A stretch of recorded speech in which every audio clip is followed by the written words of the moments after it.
Ada satu orang tu, ustaz, dia yang menjaga saya sebenarnya semasa duduk di luar negara dahulu. Dia meninggal dunia lah. Dia cerita kepada saya, sebelum dia mati dia koma beberapa bulan. Dalam masa tu dia cerita ada satu kumpulan macam beruk, macam monyet besar, apa kita kata, chimpanzee ke apa, yang besar tu mari. Dia bukan kata apa, kamu kalau nak hidup lagi, kata dia, baca ini, kata dia. Dia pun ajarlah baca tu bahasa Arab. Memang dia kata dia duk baca itu. Saya tak ingat pula yang dia cerita kepada saya. Dia kata baca ini ringkas saja. Bacaan itu tidak salah, macam minta dengan Allah supaya sembuh.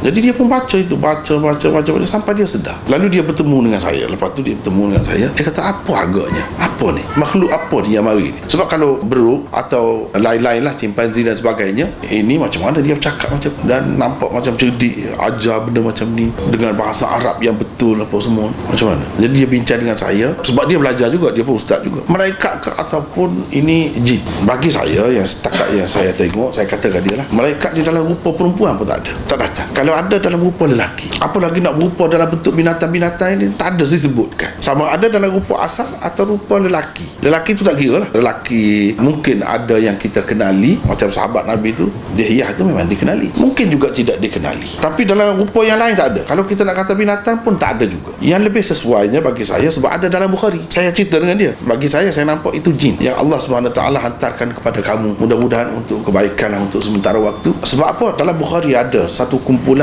macam beruk yang besar begitu. Mereka sedang merejam sesama mereka. Ada seekor beruk tu kena rejam sampai mati. Jadi dalam Bukhari dia buat contoh ini contoh rejam. Dia orang-orang muskil kata, kenapa buat dalil dengan beruk? Kan beruk tu bukan makhluk mukallaf. Apa maknanya? Adakah terbukti hukum rejam tu semata-mata dengan bawa cerita beruk? Jawapannya, kenapa Imam Bukhari guna juga yang itu? Sebab pada hakikatnya dia bukan beruk biasa. Kalau beruk biasa, mana ada mukallafnya, mana ada berzina, tidak berzina. Allah SWT tak akan hukum kecuali dia jin. Bila berzina, maka ada hukuman itu. Cuma kali itu Allah SWT nak tunjukkan kepada manusia. Ini berlaku di zaman dahulu lah. Di dalam Bukhari ada sebut tujuan nak ceritanya, iaitu boleh berlaku dan hukuman itu dijalankan. Kenapa dijalankan? Sebab mereka juga mukallaf seperti manusia.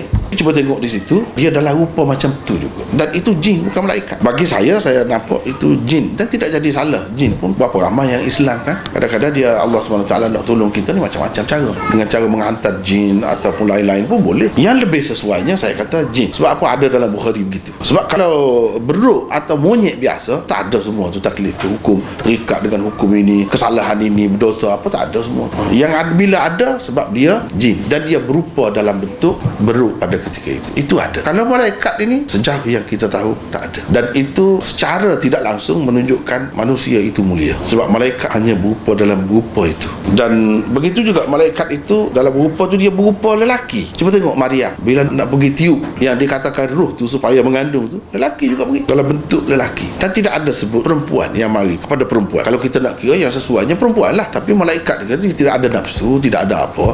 Kalau dia datang dalam bentuk lelaki pun tidak jadi masalah sebenarnya. Tidak menimbulkan apa-apa keraguan dan kebimbangan apa-apa, tak ada. Sebab mereka tak ada nafsu, cuma rupa saja. Gitulah ya. Wallah.